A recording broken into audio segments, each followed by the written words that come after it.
No todos los días conoces una modelo profesional como ella. Ella es Luna y el día de hoy vino a corte y también vamos a hacerle color.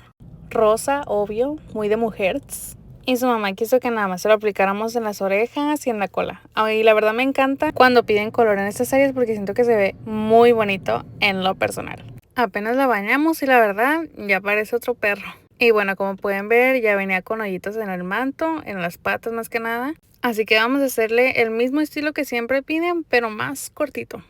Y de que se los juro, durante todo el corte no dejaba de dormirse. Yo creo que si yo fuera un perro, definitivamente sería Luna. Porque a mí no me agarra tantito el cabello y yo me les duermo. Además le hicimos clean fit a Luna y la verdad se me hace muy gracioso porque siento que parecen manos de mapache. Y vean nada más lo guapa que quedó, se los juro que ella parece que sabe que la estamos grabando porque vean lo bien que posa. La manita abajo de la boca y aparte cruza los bracitos. Ay no, yo enamoradísima. Bye Luna.